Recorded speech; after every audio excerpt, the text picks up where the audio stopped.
All right, this is Kip, Gator Tracks Adventure. Is going to take y'all on a little swamp tour today. It's actually Plan C. Plan A was we were going to come back here with the tractor and cut the trails to the road because we have to prep before the season. Gator season's in about 2 weeks, but the old tractor wouldn't start, so that Plan A was down. Then I was going to haul the other airboat back here and prep it for a 2-week season. That didn't go good either. Fuel pump's not running, so we're up to Plan C. But I did want to go take some runs through the duck ponds and check it out for alligators, smash the little trails, and get ready for the season. I think it opens the 26th, the last Wednesday in August. So we're just going to go ahead and do that and get some good footage in. And it's sort of like a preliminary alligator scouting adventure. And be a good little marsh ride, swamp ride, swamp tour, all in one. So jump on board.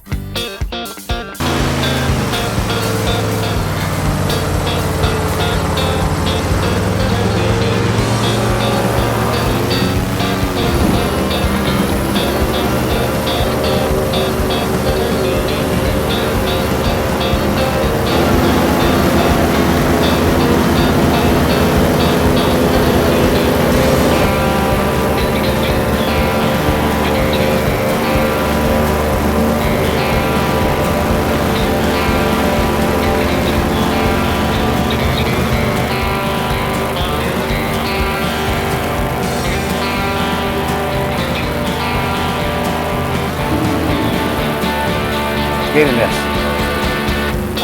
It's not opened up yet, so I don't know. Maybe it didn't hatch yet, but they should be hatched now. What we have here on the right is a gator nest, just a natural gator in the wild.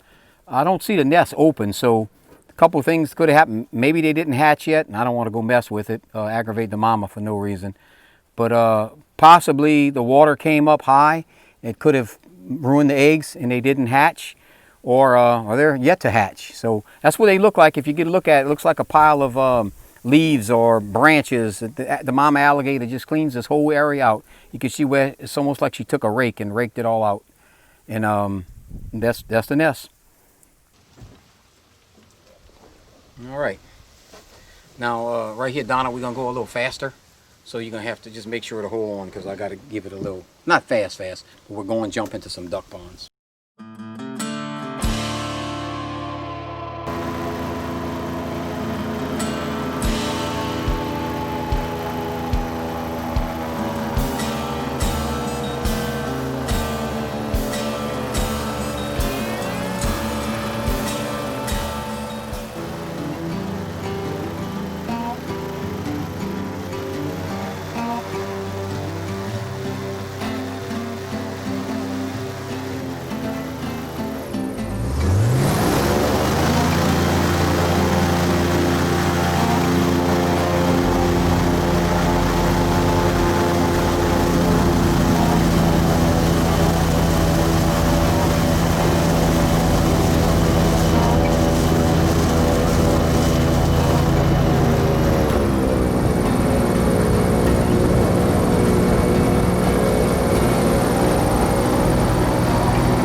Hopefully we got some good Trenasse footage running through the Trenasses.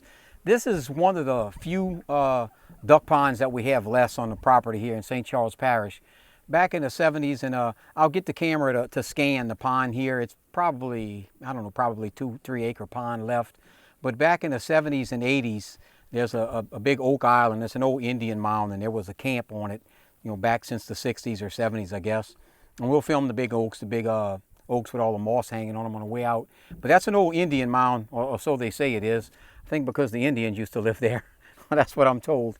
But at that time, the 70s and 80s, this entire marsh which we'll pan across and maybe even get the drone up a little bit and show you the vastness of this. This entire marsh was like a huge, you know, Lake des Allemands, or just a huge lake, freshwater lake with little patches of cut grass in it. Ducks, just grand mammy, ducks everywhere. As you could see here off to the left, there's a Grainea flower, a big yellow Grainea. We'll get a little view on it right here, the yellow flower. It's the native, the area natives will pick them and make a little stew with them or eat them raw. They kind of taste like a green acorn to me. I don't really care for them, but they're a real beautiful flower. And at one time, this whole area was that little light yellow that you're looking at. It's like it was painted, like God painted it. But every year, it grows over more and more and more. We're going to have to come out here. This is the duck ponds we hunt ducks in. So as you notice, we're going to have to come spray the living heck out of it and try to get some more open water. In a few years, if we don't upkeep this pond here that we're in with the airboat, within 5 years, I'd say, if that many, you won't even see an ounce of open water here. We did jump a good many ducks today, which I was surprised. We've probably jumped 15 or 20, all wood ducks. They're native to here. But I was actually surprised to see that many ducks today. It's more than we usually see. Used to be corroded, not anymore. But hope y'all enjoying the tour. This is this is the land we call home. You can hear a frog in the background. Rump, rump, rump. Catch a few frogs here. I know I've caught at least 10 alligators in this pond, 10 foot or better. It's been a real good pond. But like I said, it was much larger. And we used to have nutria rats by the hundreds in here. And I haven't saw a nutria in, I don't know, 5 years, which is making it very hard on alligators because they have nothing to eat. The only thing a big alligator's got to eat is another alligator and whatever frogs they can catch, which a big gator needs something, you know, he needs a lot of food to support him. You know, I'd read where they eat 4 to 5, you know, big nutria a week. He'd starve to death waiting on a nutria right now. I mean, you can hear the Gallinule, the little bird we just filmed, but the baby gators get by. There's always a lot of small ones, but the real big gators are kind of struggling now. If he's not in fresh water back here where there's actually fish that can come and go, but these kind of stale duck ponds like this, there's no fish. All they are is frogs and small gators. So it's kind of, their environment is actually going down as a whole, I find anyway, in my 30 years of catching them back here.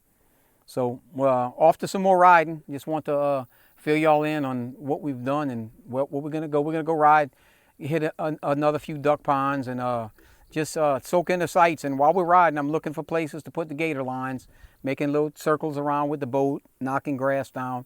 Because in 2 weeks, we'll be doing a little video on the ABCs of gator hunting, from stabbing the pole down, tying a line, just the real way, not the Hollywood version of gator hunting, but the way we've been doing it since the season opened. So we'll have y'all riding for that. But for now, we're going to scout and try to see some sights.